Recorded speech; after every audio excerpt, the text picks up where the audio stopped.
media is moving away from traditional purchasing and going more towards digital downloads. One of the ones that we were talking about earlier is music.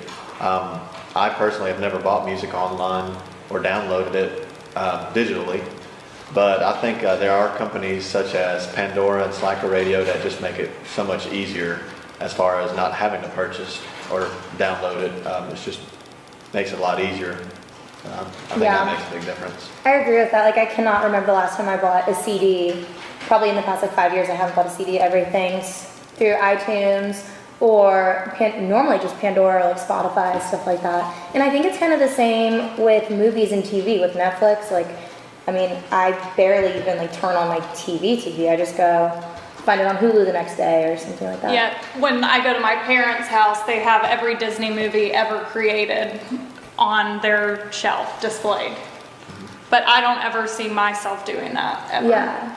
It's just so it takes up so much space. It's it almost is like a hassle in a way, in my opinion, to have to deal with all the bulk of it. Yeah. But now at the same time, there's people that love going to the beach and having their 5 favorite books, take them with them. Mm-hmm. Do you guys do the same thing? No, I have a Kindle and I read it right off there. And at first I was so against the Kindle because I can't read off my computer. When I have something to read offline, I print it out and I read it.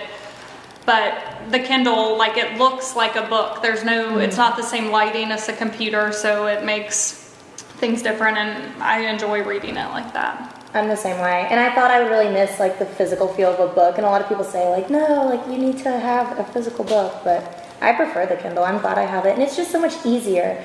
It's just, so much less to have to deal with. True. And we were saying, too, as far as the newspaper goes, it's just the convenience of looking at it online in the mornings, as opposed to walking out, or maybe it's raining, you don't want to get the newspaper, just it's almost a challenge as far as being able to get to it, whereas people now can just look online and read it right away. And newspapers and magazines are all going towards online. Either you have to pay after so many articles, or they just completely stopped doing it. Newsweek, after 79 years of a print copy, are only digital now, which is a major publication. Yeah. And I think they're leading the industry and going towards just online. What'll be fun to see too, though, is now the older generation that they're completely against that, and they like to get their morning cup of coffee and walk down the driveway and say hi to their neighbor as they're getting the newspaper. It'll be fun to see how long it takes before things progress to where maybe in 15, 20 years, grandparents of the same age will only consider looking at it online. But I think it'll be a while, because now, there's so many, especially in Alabama, it's so rural, and there's places that either can't get the internet or the people there aren't up to date on what the internet can do. So their newspapers are probably doing very well right now. Yeah. And I even have people in my classes who buy their textbooks on their iPads and their Kindles and stuff. So probably not anytime soon, but eventually I bet all in schools, textbooks will kind of start phasing out and it'll all be on. And hopefully that'll make things cheaper for students. Hopefully. Well, and that's the younger generation that is only used to it being digital. That'll affect their parents as well, mm-hmm. and get them all caught up on the feet, I'd say. They'll be used to it too. I don't worry about it failing. I don't know, maybe I'm young and naive and rely way too much on technology, but the biggest technology fail that I run into is my printer not connecting to my computer. Yeah, running out of battery. Yeah.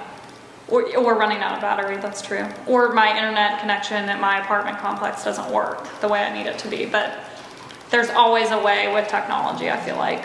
Yeah. And it's almost like we're in so far deep into technology, it's not like it's just going to all just bust now. It's I feel like it's all kind of figured out.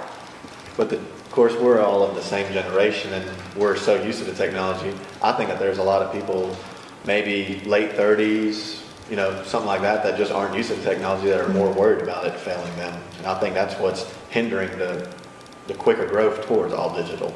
I would say it's even older than 30s, late 30s. I would say it's the people in the 50s that are mm-hmm. really concerned. And I feel like the people that are in the 50s are kind of just totally against it and are doing everything that they can to keep traditional media and the traditional way of doing things, because they don't like change and they don't like new things.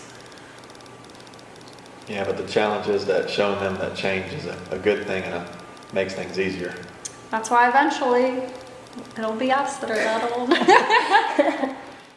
So there you have it. That's Verge Pipe Media's opinion on the digital and traditional way of doing things.